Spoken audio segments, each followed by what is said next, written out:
ቀጣይ ደግሞ ከዚህ መቀጠል ከጎኖች ከአንግሎች ከመስመሮች ቀጥሎ የምንመለከታቸው አርቶች ሶስት ጎኖችን ይሆናል። ማስታወሻችንን ተመልክተን ወደ ምሳሌዎች እንሂድ። ማስታወሻችን ምን ይላል? ጎን 3 ከሶስት ውስን መስመሮች የተሰራ ሶስት ጎን ያለው ዝርግ ምስል ነው። ከታች ያለው ምስል የጎን 3 ምስል ነው። ስንጽፈውም ሶስት ጎን ነው። ምልክቷ ሶስት ጎን ነው የምትባለው ሀ ለ መ ሲሆን ሲነበብም ጎን 3 ሀ ለ መ በማለት ነው። ስለዚህ ጎን 3 ሀ ለ መ ሶስት አይነት መስመሮች አሉት። እነዚህ መስመሮች እነማን ናቸው? የመጀመሪያው መስመር ሀ ለ ከሀ ወደ ላይ የተሳለው በሰማያዊ መስመር የተሳለው፣ ሁለተኛው ደግሞ መስመር ለመ፣ ሶስተኛው ደግሞ መስመር ሀ መ። ከላይ ያለችው የባር የምትመስለው ዳሽ የምትመስለው ምልክቷ መስመር የሚለውን ይገልጽልናል። ይሄ ደግሞ ያንሳል የሚለው ምልክቱ ደግሞ አንግሎችን ይገልጽልናል። በአምስተኛ ክፍል ትምህርታችሁ ላይ ተመልክታችሁታል። ስለዚህ እነዚህ እንዳያየነው ከሶስት መስመሮች የተሰራ ሶስት ጎኖች ያሉት ቅርጽ ሶስት ጎን እንለዋለን ማለት ነው። በዚህ መሰረት አንግል እዚህ ጋር ስንት አንግሎች ይመሰረታሉ ማለት? ሶስት አንግሎች። የመጀመሪያው አንግላችን የሚሆነው አንግል ሀ ለ መ። ስለዚህ ለጋ የሚሰራው አንግል አለ። ሁለተኛው ደግሞ አንግል ለ መ ሀ መጋ የምትሰራው አንግል አለች። ሶስተኛው ደግሞ አንግል መ ሀ ለ። ስለዚህ ሀ ጋር የምትሰራው ወይም ደግሞ አንግል ለ ሀ መ ብንለው ችግር የለው። ሀ ላይ የምትሰራው አንግል የሶስት ጎኑ ምን እንላቸዋለን? አንግሎች ናቸው እንላቸዋለን ማለት ነው። ስለዚህ ፈርዘር ደግሞ በደንብ የበለጠ እናያቸው። ሶስት ጎኖችን በጎናቸው መመደብ እንችላለን፣ በአንግላቸው መመደብ እንችላለን። መጀመሪያ በጎናቸው መድበን እናያቸው። ሶስት ጎኖች በጎናቸው ሲመደቡ በሶስት መመደብ እንችላለን። የመጀመሪያው ሶስት ጎናቸው እኩል ያልሆኑ ሲሳሉ ሶስቱም ጎናቸው ልኬታቸው እኩል አይደለም። አንደኛው 5 ሜትር፣ አንደኛው 6፣ አንደኛው 7 ሜትር ሊሆን ይችላል፣ ወይ ደግሞ ብቻ እኩል አይደለም ሶስቱም። ስለዚህ ሶስቱም እኩል ያልሆኑ ጎኖች ምን እንላቸዋለን? ሶስቱም ጎኖቻቸው እኩል ያልሆኑ ሶስት ጎኖች። ስለዚህ እዚህ ጋር አሁን በምስላችን ላይ እንደምንመለከተው ሶስት መስመሮች አሉን። የመጀመሪያው በሰማይ የተሳለው ወ በሚለው መስመር አለን።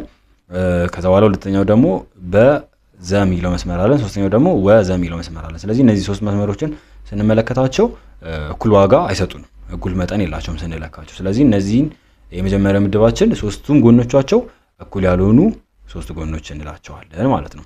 ሁለተኛው ደግሞ ሁለት ጎኖች እኩል የሆኑ ሁለት እኩል ሶስት ጎን እንላቸዋለን፣ ወይ ደግሞ ሁለት እኩል ጎነ ሶስት እንላቸዋለን። እነዚህ ምን ማለት ነው? ከስሙ እንደምንረዳው ሁለት ጎናቸው ብቻ እኩል ይሆናል፣ ልክ ሶስተኛው ግን ከሁለቱ ይበልጣል። ስለዚህ አሁን ለምሳሌ 5 ሜትር ይሆንና ሶስተኛው ምን ይሆናል? 6 ሜትር ወይ 7 ሜትር ብቻ ከሁለቱ ጎኖች የተለየ ይሆናል ማለት ነው። ስለዚህ እንደምንመለከተው በአረንጓዴና በሰማያዊ የተሳሉት መስመሮች እኩል ናቸው። እዚህ ጋር የሚያሳየን ከጎናቸው የሳለው ምስል እኩል ናቸው ማለት ነው። ከታች ግን የሳለው ምስል ከጎናቸው ላይ ያስቀመጠው 2 ነጥብ ነው። 2 ነጥብ ማለት ከሁለቱ የተለየ ነው ማለት ነው። እነዛ ግን አንዳንድ ነጥብ ስላላቸው ተመሳሳይ ናቸው ማለት ነው። የመጀመሪያ ላይ ስንመለከት ግን 1 2 3 ነጥብ ነው ያደረገበት። እንደምታዩት 1 ከዛ የታችኛው 2 ከዛ 3 ነጥብ። ስለዚህ ሶስቱም እኩል አሉ ማለት ነው። እዚህ ጋር ግን ሁለት ጎኖቹ ወይም ደግሞ ሁለት እኩል ጎነ 3 የምንለው ሁለት መስመሮቹ እኩል ይሆኑና ሶስተኛው ብቻ ከሁለቱ የተለየ ይሆናል ማለት ነው። ሶስተኛው ደግሞ በጎናቸው ስንመድባቸው ሶስቱም ጎኖች እኩል የሆነ ወይም ደግሞ ሶስት እኩል ጎነ 3 እንለዋለን። ይህ ደግሞ ከስሙ እንደምንረዳው ምንድነው ማለት ነው? ሶስቱም ጎኖች እኩል ይሆኑ ማለት ነው። ስለዚህ እንደምናየው ምልክቱም አንድ ነው የሳለባቸው ከጎናቸው ላይ። ስለዚህ እኩል ናቸው ማለት ነው። ከለራቸውም ተመሳሳይ ነው እንደምታዩት። ስለዚህ እነዚህ ሶስት እኩል ጎነ 3 የምንላቸው የጎኖቻቸው ርዝመት እኩል የሆኑ ማለት ነው። ሁለተኛው ደግሞ የምንመድብበት መንገድ በመጀመሪያ በጎኖቻቸው መድበናል። ስለዚህ ከጎኖቻቸው ደግሞ ተጨማሪ ምን አላቸው? ሶስት ጎኖች አንግል አላቸው። ስለዚህ በአንግላቸው መመደብ እንችላለን። እንግዲህ በአንግሎቻቸውም ደግሞ በሶስት ቦታ መመደብ እንችላለን። የመጀመሪያው ሹል አንግል ጎነ 3 የምንለው። ስለዚህ ሶስቱም ሹል አንግሎች እንለዋለን። ስለዚህ አሁን እዚህ ጋር ማስተዋል ያለብን ያየነው መስመር ነበር በመጀመሪያ። በዚህ ጋር ግን በአንግል ስለምንመድባቸው የሚፈጠሩትን አንግሎች ነው። እዚህ ጋር ሶስት አንግሎች ይፈጠራሉ። ዠጋ የሚፈጠረው አንግል አለ፣ ፈጋ፣ ከዛ በኋላ ሸጋ የሚፈጠረው አንግል አለ። ስለዚህ እነዚህ ሶስቱም አንግሎች ሹል ከሆኑ ምን እንለዋለን? ሶስቱም ሹል ጎን አንግሎች ወይም ደግሞ ሹል አንግል ጎነ 3 እንለዋለን ማለት ነው። ሁለተኛው ደግሞ ዝርጥ አንግል ጎነ 3 እንለዋለን። አንድ ዝርጥ አንግል ይኖረዋል በውስጡ። ዝርጥ ማለት ከ90 ዲግሪ በላይ ነው ማለት ነው። ሹል አንግል የምንለው ደግሞ ከ90 በታች ናቸው። በቃ ስንለካቸው 90 አይደርሱም፣ ግን 90 ሊሆኑ ይችላሉ፣ ግን ከ90 በታች ናቸው። 90 እና ከ90 በታች የሆኑ ናቸው። ዝርጥ ስንለው ግን ዝርጥጥ ያለ ባህሪ ያለው ማለት ነው። ስለዚህ ያኛው ደግሞ ከ90 ዲግሪ በላይ ይሄዳል ማለት ነው። ስለዚህ ከሶስቱ ጎኑ አንዱ ጎን ላይ ዝርጥ አንግል የሚፈጠር ከሆነ ዝርጥ አንግል ጎነ 3 እንለዋለን ማለት ነው። እና ሁለቱ አንግሎች ከሁለቱ የሶስቱ አንግሎች 180 ነው፣ ግን የዝርጥ አንግል የሚፈጠረው ግን ከ90 ዲግሪ በላይ ይሆናል። ስለዚህ እዚህ ጋር የሚያሳየን ለዛ ነው በላይ የሚፈጠረው አንግል ዝርጥ አንግል ይሆናል። ሌሎቹ ግን ከ90 በታች ስለሚሆኑ ምን እንላቸዋለን? ሹል አንግል እንላቸዋለን ማለት ነው። ሶስተኛው ደግሞ የምንከፍልበት መንገድ ማዕዘናዊ አንግል ጎነ 3 እንለዋለን። ስለዚህ አንድ ማዕዘናዊ አንግል ደግሞ ምንድነው ማለት ምን ማለት ነው? ስንለካው ልኬቱ 90 ዲግሪ ይሰጠናል ማለት ነው። 90 ዲግሪ ከሰጠን አንዱ አንግል ላይ የሶስት ጎን ምን እንለዋለን? ማዕዘናዊ አንግል ማለት ነው። ስለዚህ እንደምናየው እዚህ ጋር 90 ዲግሪ ይሰራልን የቱ ጋር ነው? በላይ የ90 ዲግሪ ስለሰራልን ሁለቱ ግን ከ90 ዲግሪ በታች ስለሚሆኑ ምን እንላቸዋለን? ሹል አንግል ናቸው። 90 ዲግሪ ግን በላይ ስለሰራ ይሄን ሶስት ጎን በአጠቃላይ ምን እንለዋለን? ማዕዘናዊ ወይም ደግሞ አንድ ማዕዘናዊ አንግል ጎነ 3 እንለዋለን ማለት ነው። ስለዚህ የሚከተለው ማስታወሻ መመልከት እንችላለን ሶስት ጎኖችን መመደብ በሚለው ርዕሳችን ላይ። የመጀመሪያው የማንኛውም ጎነ 3 ምስል የሁለቱ ጎኖች ርዝመት ድምር ከሶስተኛው ርዝመት ይበልጣል ይላል። ስለዚህ ሶስት ጎኖች አሉን። አሁን ለምሳሌ ፈለግነው ብንደምር ከሶስተኛው መብለጥ አለበት። አሁን ለምሳሌ መስመር በሰማያዊ የተሰመረው መስመር እና በአረንጓዴ የተሰመረው መስመር ብንደምራቸው ስናየው ራሱ አሁን ለምሳሌ ሁለቱም ብንዘረጋቸው ከጥቁር ከተሰመረው ይበልጣል ስንመለከተው። ሌላውንም ስናየው በዛው መሰረት ነው። ስለዚህ ማንኛውም ሶስት ጎን የሁለቱ ጎኖች ርዝመት ከሶስተኛው ከሚቀረው ጎን ርዝመት ይበልጣል፣ ድምራቸው መሆኑን እንዳንረሳ። ሁለተኛው ደግሞ ማስተዋል ያለብን ነገር የአንድ ጎነ 3 ምስል አንዱ አንግል ከሁለተኛው አንግል ከበለጠ የዚሁ አንግል ተቃራኒ ጎን ከሁለተኛው አንግል ተቃራኒ ጎን ይበልጣል። ይህ ምን ማለት ነው? አሁን ለምሳሌ የአንድ ጎን 3 ምስል የአንዱ አንግል ከሁለተኛው አንግል ከበለጠ ማለት የአንግል ገላይ የሚፈጠረው አንግል መላይ የሚፈጠረው ከበለጠው፣ ስለዚህ መላይ የሚፈጠረው በላይ ከሚፈጠረው ይበልጣል ማለት ነው። ስለዚህ ከአንዱ ከበለጠ ከሌላኛው ይበልጣል ማለት ነው። እንደዛ ነው ያለን ያለ የዚህ አንግል ተቃራኒ ጎን ማለት አሁን ለምሳሌ አንግል ገ እና አንግል በ ተቃራኒ ናቸው።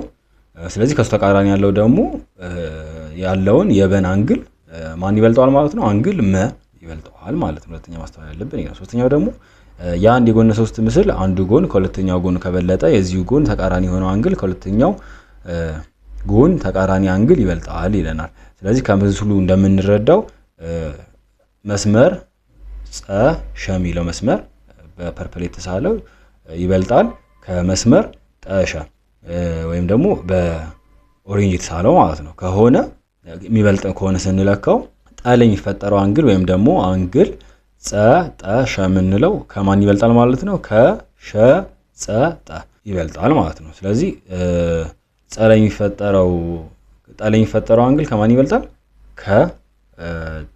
ከጸ ላይ ይበልጣል ማለት ነው። ይህ ደግሞ የሆነው ምንድነው? ከታች ያለው መስመር ተቃራኒ ካለው ተቃራኒው ማን ነው? የጠ አንግል ተቃራኒ መስመር ማን ነው? አንግል መስመር ጸ ሸ ነው። ስለዚህ እሱ ከበለጠ አንግሉም ይበልጣል ማለት ነው። አሁን እዚህ ጋር ደግሞ በመቀጠል የምንመለከተው በውስጣቸው አሁን ከዚህ በፊት ያየነው ምን አይነት ሶስት ጎኖች እንዳሉ በምን መመደብ እንደምንችል የተለያዩ ማስተዋል ያለብን ነገሮች ተመልክተናል። በዚህ ጋር ደግሞ የምንመለከተው ሶስት ጎኖችን እንዴት እንነድፋለን ወይም ደግሞ ሶስት ጎኖችን እንዴት በደብተራችን እንስላለን የሚለውን እንመለከታለን። ሶስት ጎን ምስል የሶስት ውስን ቀጥታ መስመሮች ጫፎችን ማገናኘት ወይም ደግሞ በመገጣጠም የሚገኝ ዝርግ ምስል ነው። ጎነ 3 ለመንደፍ የተለያዩ አይነት ቁሳቁሶችን እንጠቀማለን። ከነርሱ መካከል ማስመሪያ፣ እርሳስ፣ አንግል መለኪያ፣ ፕሮትራክተር የምንለው እንጠቀማለን። ይህ ምን ማለት ነው? ስንነሳ ሶስት ጎኖች ምንድናቸው ብለናል? ከሶስት መስመሮች የተሰሩ ቅርጾች ናቸው ብለናል። ስለዚህ ደብተራችን ላይ ወይም ደግሞ ፈተናችን ላይ አሳይመንታችን ላይ ስንሰራ የምንጠቀማቸው ምንድናቸው? የመጀመሪያው ማስመሪያ ነው። ማስመሪያ ለምን ይጠቅመናል? የጎናቸውን ርዝመት ልኬታቸውን ለማወቅ ማለት ነው። ሁለተኛው ደግሞ እርሳስ ነው። በማስመሪያ የምናስምርበት እርሳስ ነው። ሶስተኛው ደግሞ ከመስመር በተጨማሪ በውስጣቸው ምን አለ ብለናል? አንግል አለ። ስለዚህ ያንን አንግል ለመለካት በሆነ አንግል ሳሉ ከተባልን ያንን አንግል ለመለካት የምንጠቀምበት ፕሮትራክተር ያስፈልገናል ማለት ነው። ለምሳሌ ከታች ያለው ምሳሌ ብናይ ከዚህ በታች የተጠቀሱትን ልኬቶች መሰረት በማድረግ ሶስት ጎኖችን ንደፉ ይለናል። ስለዚህ መጀመሪያው መስመር ተሰጥቶናል። ስለዚህ በመስመር ተነስተን እንስላለን ማለት ነው። ይሄኛውም በምሳሌ ነው። እሺ በምሳሌያችን የመጀመሪያው የተሰጠን ምንድነው? ሀ ላይ ሀለ የሚባል መስመር አለን። እሱን ሰጥቶናል 7 ሳንቲሜትር። ከዛ በኋላ ሁለተኛው መስመራችን ማን ነው? ሀመ 5 ሳንቲሜትር። ከዛ በኋላ ሶስተኛው ምንድነው? መለ የሚባለው ስንት ሳንቲሜትር ተሰጥቶናል? 3 ሳንቲሜትር። ስለዚህ አሁን እዚህ ጋር የተሰጠን ማን ነው? የጎኖቹ ርዝመት ነው ማለት ነው። ስለዚህ እዚህ ጋር የሚያስፈልገን ምንድነው? እርሳስና ማስመሪያ ነው። ስለዚህ ማስመሪያችንን ካወጣን በኋላ እነዚህ መስመሮችን ከሳለን በኋላ ጫፍ ጫፋቸውን እናገናኛለን። ያ ምስላችን ደግሞ ምን ይሰጠናል? 3 ጎን ይሰጠናል ማለት ነው። ስለዚህ ቅደም ተከተላችን ምንድነው የሚሆነው? ማስመሪያችን በመጠቀም ከተሰጡት 3 ጎኖች ትልቁን እንስላለን መጀመሪያ። ከዛ በኋላ የሱን ትልቁ የተሰጠን ሀለ ነው። ስለዚህ ሀን መነሻ በማድረግ ኮምፓሱን ሀ ላይ በማድረግ 5 ሴንቲሜትር አርክ እንስላለን። ሁለተኛው ደግሞ ለን መነሻ በማድረግ 3 ሴንቲሜትር አርክ መሳል ነው። ስለዚህ ሁለቱ አርኮች የተገናኙበት ነጥብ ይህ ባለ 3 ጎኑ መለያያ ይሆናል ማለት ነው። ለምሳሌ ይሄን ነገር በቀላሉ መጀመሪያ መስራት የምንችለው መንገድ 7 ሳንቲሜትር እንስላለን። ከዛ በኋላ የመጀመሪያው ሀ ለምንለው መስመራችን እዚህ ጋር ሀ ቢሆን እዚህ ጋር አለ። ከዛ በኋላ በመቀጠል 5 ሳንቲሜትራችንን እንስላለን። ከዛ በኋላ ይሄ 5 ቢሆን የ5 ሴንቲሜትራችን ማን ነው? እዚህ ጋር ሀ ነው መሆን ያለበት። ሀመ ስለሆነ እዚህ ጋር ለና የምናደርገው በኋላ ይሄ መ ነው። ስለዚህ መለ ደግሞ እዚህ ጋር 3 ሳንቲም አለ። እዚህ ጋር 7። በዚህ መንገድ መስራት እንችላለን በመጀመሪያ። ነገር ግን እዚህ ጋር የሚዋሰኑበት አንግላቸውን ካላወቅን ይሄኛውን አንድ ሰው እንደዛ መጥቶ ሊሰለው ይችላል። ከዛ በኋላ እዚህ ጋር ሲሰለው ከ3 በላይ ሊመጣበት ይችላል። ስለዚህ አናውቅም ማለት ነው። እዚህ ጋር ምንድነው ማድረግ ያለብን? አንግላችንን መለየት አለብን። አንግላችንን ለመጠቀም ደግሞ ሶስተኛው መጠቀም መሳሪያችን ምንድነው? ፕሮትራክተር ማለት ነው። ስለዚህ ፕሮትራክተር ተጠቅመን እንደሚከተለው እንስላለን። በኋላ ስዕሉ አለ። ስለዚህ ምንድነው የምናደርገው? መጀመሪያ ትልቁ መስመራችንን እንስላለን። ትልቁ መስመራችን እዚህ ጋር ማለት ነው ሀ ለ 7 ሳንቲሜትር 7 ሳንቲሜትር አለ። ከዚህ በመቀጠል ምንድነው የምናደርገው? እዚህ ጋር ሀ ለ እንለው ይሄ መስመር ከሀ እንነሳና ፕሮትራክተራችንን እዚህ ጋር መርፊያውን እዚህ ጋር እንሰካትና ከዛ በኋላ ማስመሪያ ይኖረናል። እዚህ ጋር ማስመሪያችን ላይ ልኬት አለን 1 2 3 እያለ ፕሮትራክተራችንን መጀመሪያ 3 ሳንቲሜትር ቀጣይ ምንድነው 5 ሳንቲሜትር አይደለ? ስለዚህ 5 ሳንቲሜትር ላይ ሄደን ምልክቷን እናደርጋለን እንደዚህ። ስለዚህ እዚህ ጋር ልኬታችን ትኖራለች 5 ሴንቲሜትር በኋላ ልክ እንደዚህ ሴት ካደረግነው በኋላ ፕሮትራክተራችንን ምን እናደርጋለን? ከመስመር ሀን እነሳና እዚህ ጋር እንሰካትና እናከባለን ማለት ነው። አርክ እንሰራለን። ከዛ በኋላ እዚህ ጋር አርክ እንደዚህ ስንሰራ እዚህ ጋር ምልክቷ እዚህ ጋር ለምሳሌ 5 ከሆነች አርኳ እንደዚህ ሰራላለች ማለት ነው። ከዛ በኋላ ሁለተኛ ደግሞ ምንድነው የምናደርገው? መልሰን ፕሮትራክተራችንን ማስመሪያችን ላይ እንወስድና 3 ሳንቲሜትር እንለካለን። 1 2 3 አድርገን ፕሮትራክተራችንን እዚህ እንለካለን። ከዛ በኋላ ግን 3 ሴንቲሜትር የማን ነው ብለናል? መለ ነው ተብለናል። ስለዚህ ከመን እዚህ ጋር እንሰካትና እናሰምራለን ማለት ነው። ከዛ በኋላ ልክ ስናሰምር ምን ይሰጠናል? እንደዚህ የሚካፈሉበት እዚህ ጋር ፕሮትራክተራችንን እዚህ ጋር እንደዚህ አቆመን ስንስል እንደዚህ የሚካፈሉበት ፖይንት ይሰጠናል ማለት ነው። ስለዚህ ልክ እቺ የሚገናኙባት እቺ ፖይንት 3 ጎኖቻችን ምን ይገናኙባት ነው። ስለዚህ ልክ ይሄን ስንስለው ስንት ይሰጠናል? 3። ልክ ይሄኛው ስንስለው ደግሞ ስንት ይሰጠናል? 5 ሳንቲሜትር። ስለዚህ በእንደዚህ አይነት መንገድ አንግልም ሲሰጠን የጎኖቹ ርዝመትም ሲሰጠን በእንደዚህ አይነት መንገድ መስራት እንችላለን ማለት ነው በቀላሉ። እዚህ ጋር ሰላችን ላይ እንደምናየው በተመሳሳይ መንገድ ይሰራል።